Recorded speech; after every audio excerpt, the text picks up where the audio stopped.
Hello students, political science की class में आपका बहुत बहुत स्वागत है। आज का जो हमारा टॉपिक है उसके अंतर्गत हम पढ़ेंगे राजा के कर्तव्य, सप्तांग सिद्धांत, राजा व विभिन्न प्रकार के जो नियंत्रण कौटिल्य ने सुझाए हैं उनके बारे में। इससे पहले की जो हमारी क्लास थी उसमें हमने अध्ययन किया था, कौटिल्य के जीवन परिचय को जाना, राज्य की उत्पत्ति के संबंध में कौटिल्य ने जो सामाजिक समझौते का सिद्धांत दिया है उसका हमने अध्ययन किया। तो चलिए आज का टॉपिक हम शुरू करते हैं, जो कि है राज्य का साव्य स्वरूप। कौटिल्य ने राज्य की सावयवी रूप में विश्वास किया है, यानी कि राज्य के कुछ अवयव माने हैं, कुछ अंग माने हैं।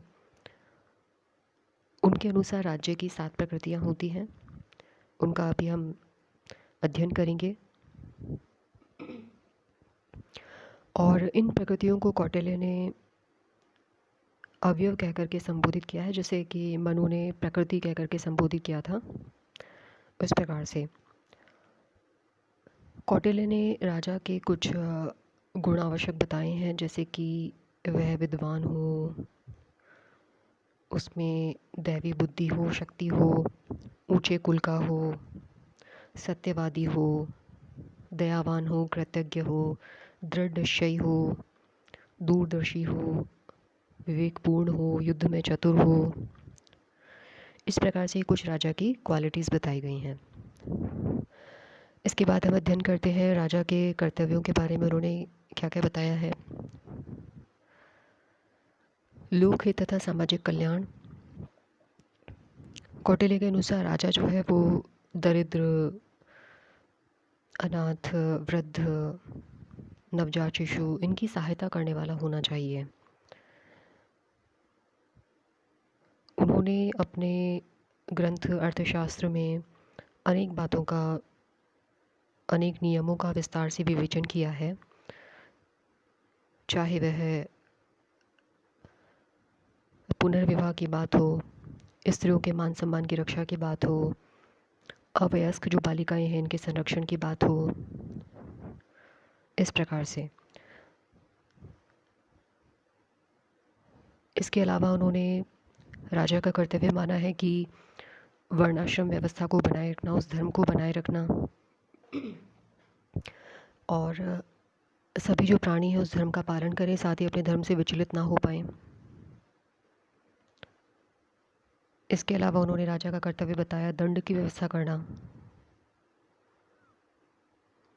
अगर कोई व्यक्ति प्रॉपरली नियमों का, कानूनों का पालन कर पाएगा तभी तो राज्य में व्यवस्था रह पाएगी, और अगर कोई ऐसा ना करे तो उसके लिए दंड की व्यवस्था करना ही राजा का कर्तव्य बताया गया है। पर्यावरण की रक्षा के लिए उन्होंने वन लगाने का, उद्यान विकसित करने का, जलाशय स्वच्छ रहें इसका भी परामर्श दिया है। सड़कें बनाने, जलमार्ग बनाने, इसके अलावा नदियों के ऊपर पुल बनाने की भी उन्होंने बात कही है। ये भी राजा के दायित्व के अंतर्गत माना है। अगर प्रजा जो है जिनमें से किसी के पास आवास नहीं है, भोजन की सुविधा उपलब्ध नहीं है, तो उनकी व्यवस्था की जाए। आय व्यय का पूरा हिसाब रखना, उसका प्रबंधन करना, ये भी राजा के महत्वपूर्ण कर्तव्यों में से है। तो राजा के द्वारा ऐसी नीति अपनाई जाए जिससे कि राज्य में व्यापार का, वाणिज्य का प्रसार हो, जनता की आवश्यकता है कि जितनी भी वस्तुएं हैं वो प्रचुर मात्रा में उपलब्ध हो सके।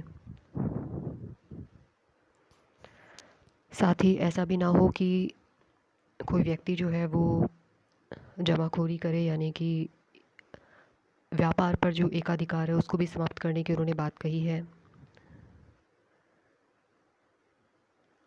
मतलब उन्होंने हर तरीके से व्यापार के जो नेगेटिव पॉइंट्स होते हैं, जैसे कि जमाखोरी है, काला बाजारी है, उस पर उन्होंने रोक लगाने की भी बात कही है।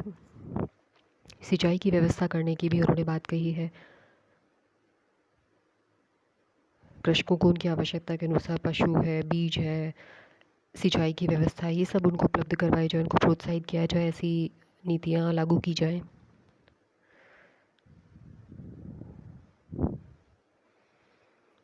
यहाँ पर वो न्याय की स्थापना की भी बात करते हैं, और न्याय कैसा हो, औचित्य पर आधारित हो, नैतिकता पर आधारित हो।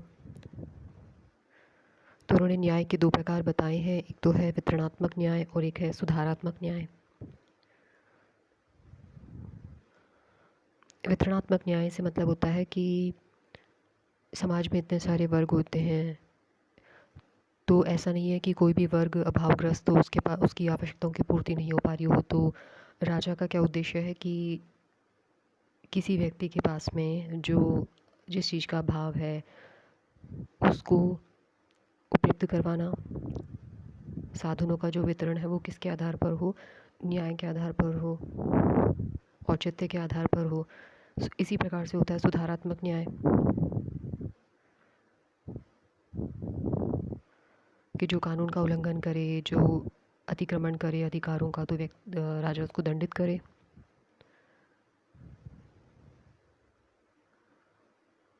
इस प्रकार से उन्होंने कुछ राजा के कर्तव्य बताए हैं। ये तो हुए इंटरनली। और अगर हम बाह्य राज्य के बाह्य कार्यों की बात करें तो वो है परराष्ट्र संबंधों का संचालन, यानी कि अन्य राष्ट्रों के साथ में राजा किस प्रकार से डील करे, उनका किस प्रकार से कुशल रूप से संचालन हो सके, इसी भी राजा के उन्होंने प्रमुख कर्तव्यों के अंतर्गत माना है।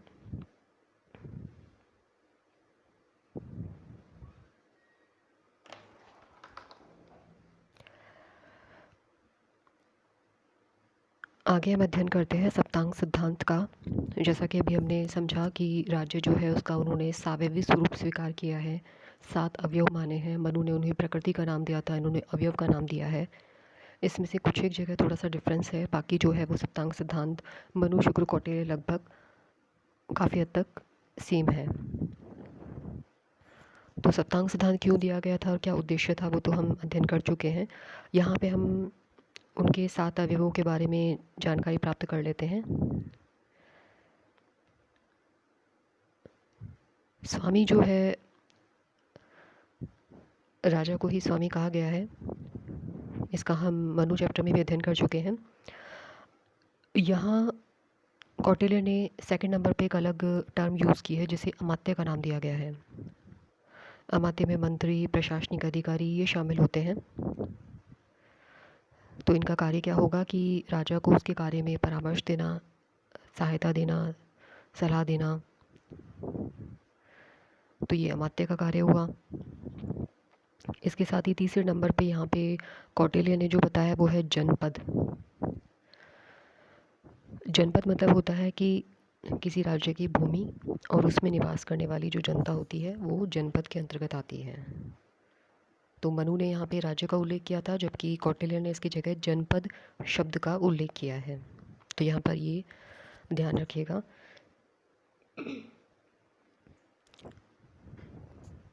उसके बाद है दुर्ग। दुर्ग मतलब होता है कि किला, परकोटा भी कह सकते हैं, राजधानी भी कह सकते हैं। और कौटिल्य ने दुर्ग के अनेक प्रकार भी बताए हैं। तो जितना कोई दुर्ग एक अच्छी पोजीशन में होता है वो उस राज्य की एक रक्षात्मक शक्ति को शो करता है।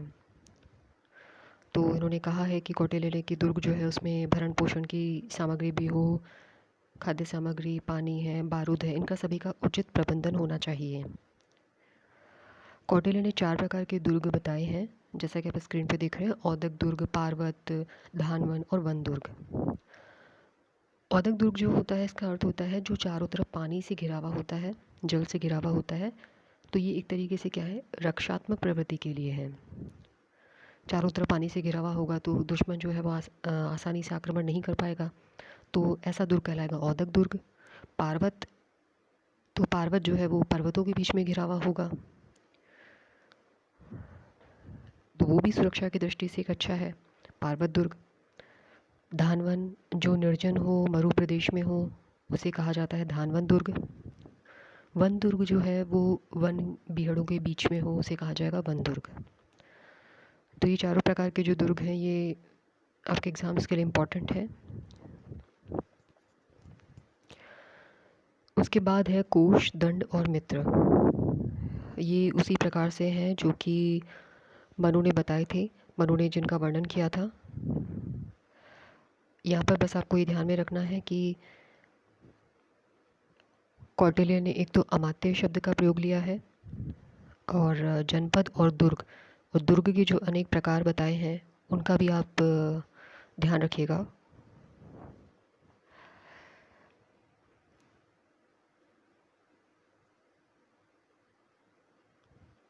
इसके बाद हम बात करते हैं कौटिल्य के अनुसार राजा की जो सत्ता है उस पे नियंत्रण की।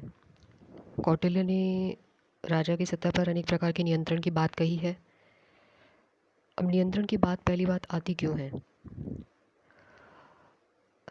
इसलिए कि राजा जो है वो निरंकुश ना हो जाए, वो अपनी शक्ति को अनुचित तरीके से प्रयोग ना लेने लगे।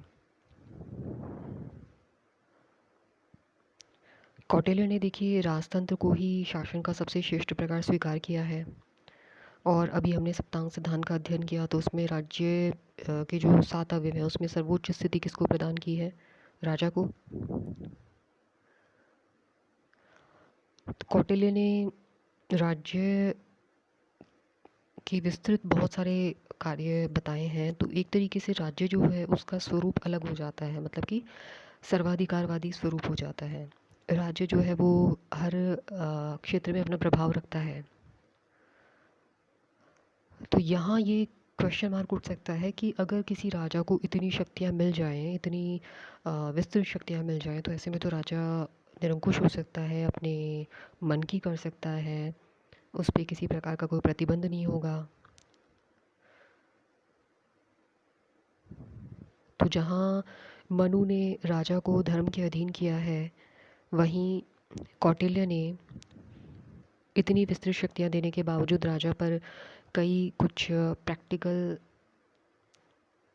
कंट्रोल की बात कही है, कुछ व्यवहारिक नियंत्रण की बात कही है।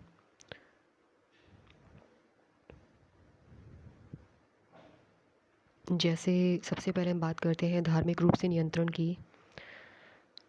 तो राजा का जो सबसे मेन काम है, सबसे जो प्रमुख उद्देश्य होता है वो होता है प्रजा की रक्षा करना। प्रजा की रक्षा करना, प्रजा के जीवन की रक्षा करना या प्रजा के धर्म की रक्षा करना, ये सब राजा के कार्य के अंतर्गत है। ऐसा करते टाइम राजा धार्मिक नियमों की उपेक्षा नहीं कर सकता है।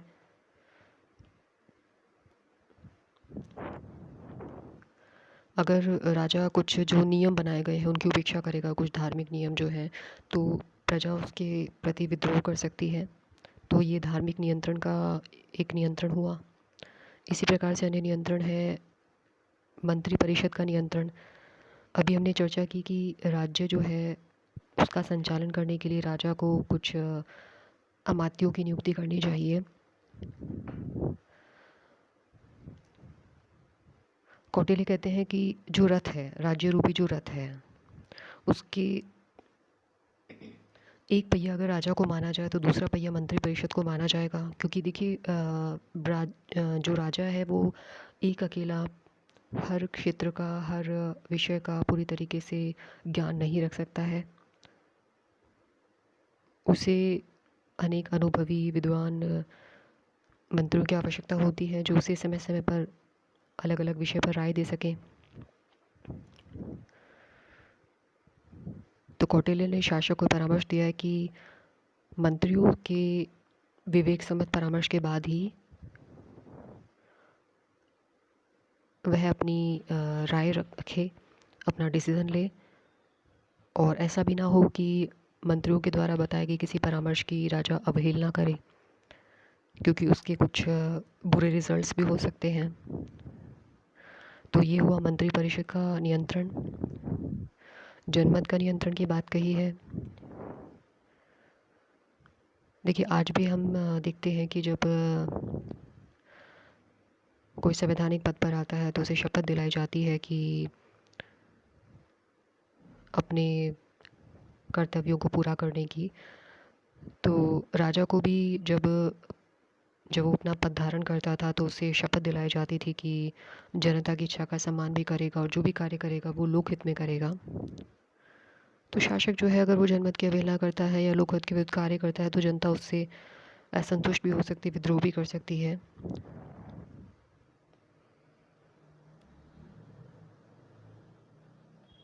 तो इस प्रकार से जनमत का नियंत्रण भी है। कुछ और अन्य नियंत्रण भी होते हैं, जैसे कि राजा स्वयं अपने आप में एक विवेकी इंसान होता है, तो उस पर कुछ मानसिक और नैतिक जो गुण होते हैं जो उसमें आवश्यक बताए गए हैं, तो वो उस अपने आप ही उसके लिए एक नियंत्रण का कार्य करेंगे। राजा अगर सर्वगुण संपन्न होगा तो वो निरंकुश हो भी नहीं सकता। तो इस प्रकार से कौटिल्य ने ये कुछ नियंत्रणों की चर्चा की है कि चाहे राजा को कितने भी विस्तृत रूप से शक्ति दे दी जाए, चाहे उसको एक सर्वाधिकारवादी स्थिति दे दी जाए, लेकिन फिर भी अगर व्यवहारिक स्तर पे अगर उस पे कुछ नियंत्रण रखे जाएंगे तो राजा जो है वो निरंकुश नहीं हो सकता है। तो इस प्रकार से ये था आज का टॉपिक। Thank you.